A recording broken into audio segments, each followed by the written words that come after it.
ॐ अथ आदित्य कवचम्। ॐ अस्य श्रीमद् आदित्य कवच स्तोत्र महामन्त्रस्य याज्ञवल्क्यो महर्षिः अनुष्टुप् जगति छन्दसि गृह्णीः इति बीजं सूर्य इति शक्तिः आदित्य इति कीलकम् श्री सूर्यनारायण प्रीत्यर्थे जपी विनियोगः ध्यानम् उदयाचलमागत्य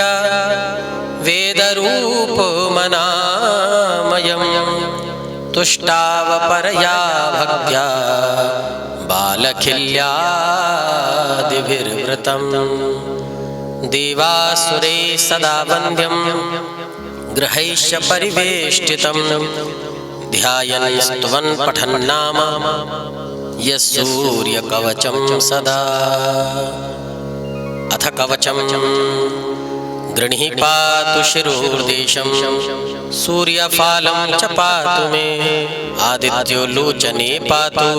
श्रुति पातु प्रभाकरः घ्राणं पातु सदा भानुः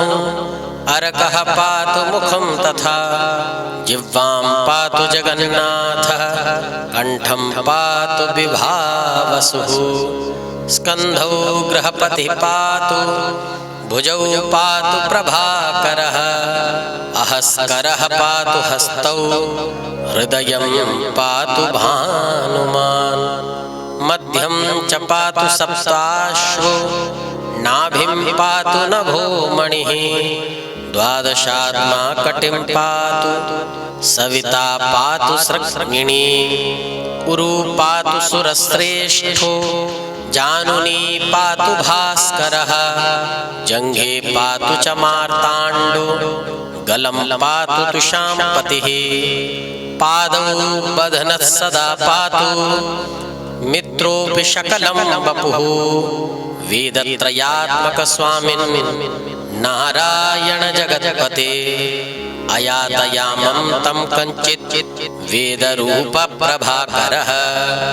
स्तोत्रेणानेन संतुष्टो बालखिल्यादिभिर्वृतः साक्षात् वेदमयो देवो रथारूढः समागतः तं दृष्ट्वा सहसोत्थाय दण्डवत् प्रणमन् भुवि कृताञ्जलिपुटो भूत्वा सूर्यस्याग्ने स्थितस्तदा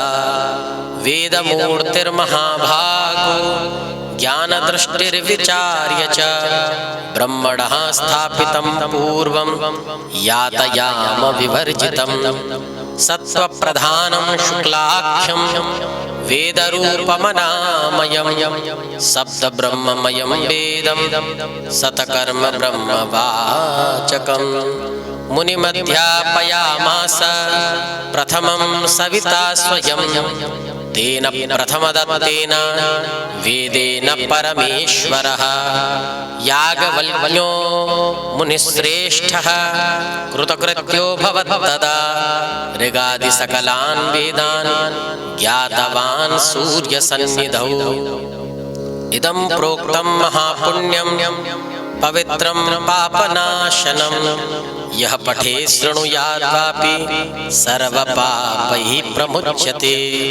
वेदार्थज्ञानसम्पन्न सूर्यलोकमवाप्नुयात्। स्वस्ति श्री स्कान्दपुराणे गौरीखण्डे आदित्यकवचं सम्पूर्णम्।